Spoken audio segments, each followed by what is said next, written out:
VSCC 24 news, सच के आगे कोई नहीं।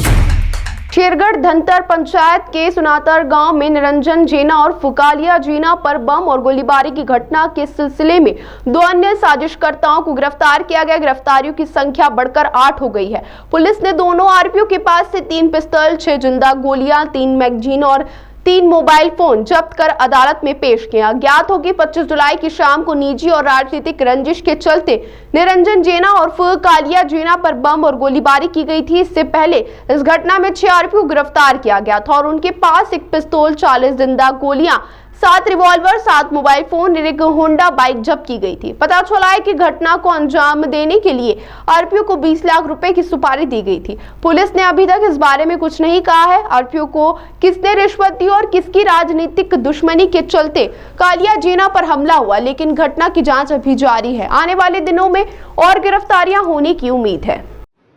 गत जुलाई 25 तारीख सन्धार किसी दुर्बृत्त मरणांतक आक्रमण करते धनंतर गाँव कालिया और निरंजन जना फायरिंग करते बमाणिंग करते बची ये केस आम गत 1 तारीख दिन अगस्त 1 तारीख दिन 6 जन आसामी अरेस्ट करते 6टी बंधुक 51 गुड़ी अन्य जिन जबत होता।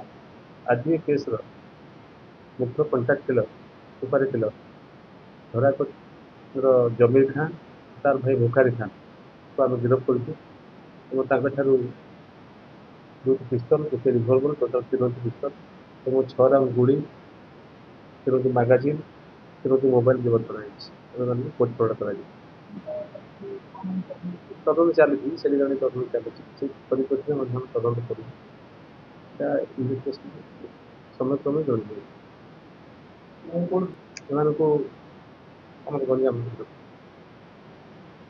टीम तो समस्त टीम निकट अच्छी समस्त पाटपुरा सरगुड़ा हाँ जमीर खान हाँ रिसेंटली मैं आपको ठीक रहा रिसेंट पास 17 तारीख दिन 16 जुलाई धराक आप जानते गोटे बम 6टा बम डिस्पोजल कर 3टा लोकल पुलिस चेक करता भुवनेश्वर टीम डिस्पोजल कर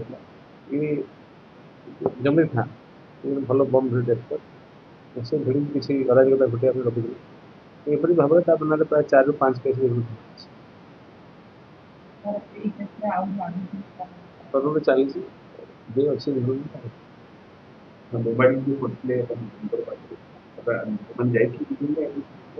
प्रिंसिपल आसला मुख्य कंट्राक्ट किलर